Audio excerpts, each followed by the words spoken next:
If you jumped out of a perfectly good airplane without a parachute, there is a statistical chance you hit the ground and live. That would be the exception, not the rule. Are you playing that exception? Then why the fuck are we constantly arguing for the exception? You may not be where you want to be, so then the question is, are you further along than you used to be? Right, so for me, it's like the grand reset. One of my buddies built a $1 million business, multi-million-dollar business, and then like over a period of 2 years during and through COVID, it melted down and he lost everything. And he was negged the fuck out. I guess it makes sense. He's like 10 years worth of effort resulted in nothing. And I said, well, what if you started today? How much further ahead would you have been than had you started 10 years ago? And he goes, oh, it's night and day difference. Then you're fine. This is far more important than this. This can create all of this you want.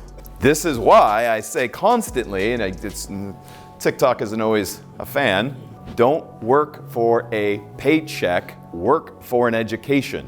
Oh, that's privilege. No, it's not. Go somewhere where you're growing and learning.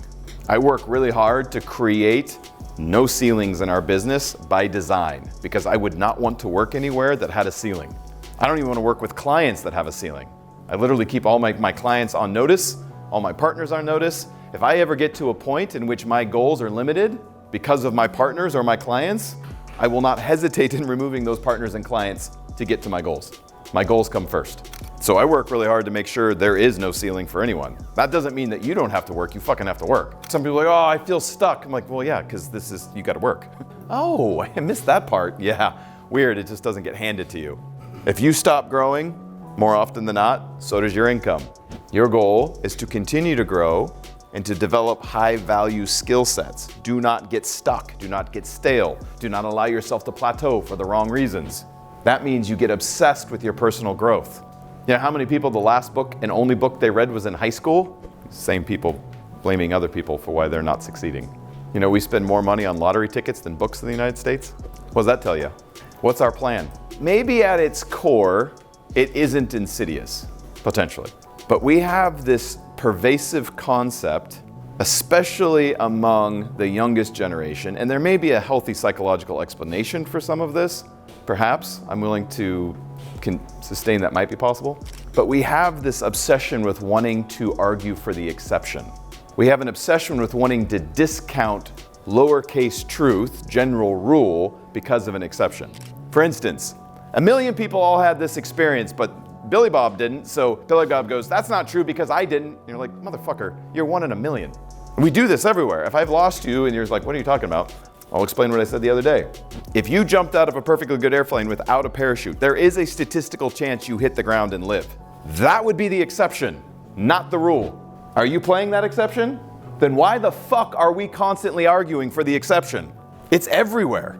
That's the biggest, we've stopped learning how to argue. We've stopped learning how to have deep conversation, how to think critically. And instead we come up with counterintuitive experiential feedback that tells us because my experience is different, it must be different. Which means head severely up, ass, we lack awareness. Once you learn that, by the way, then you can calculatedly play the exception from a conscious place, not argue for it as if your exception is the rule.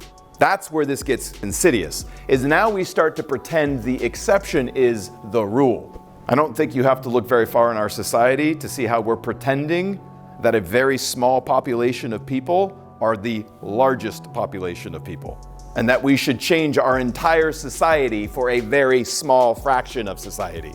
Oh yeah, that makes perfect sense. History isn't rife with examples of how we have fucked that up over and over and over again.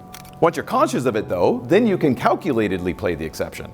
See the difference? But if we put 2 people together and we said, listen, you constantly play the exception, you constantly play the rule. Who do you think is going to be more successful at the end of the day? The guy who's playing the rules, because he's playing most likely outcomes. Make sense? Now this can be confusing because the other side of this coin is I like fighting for the impossible, which could be the exception. I like contending for what could be, which may be the exception until it's not. But when we discount truth because we can think of an exception, it's like saying, hey, well, you could live jumping out of an airplane without a parachute. You're fucking right, you could. You want to be the first one to go? No? well then shut the fuck up, please. Hi, Sebastian here. Today's video was sponsored by our Patreon community. You can check out more content, behind the scenes stuff, exclusive content there, and join the community. I'll see you in there.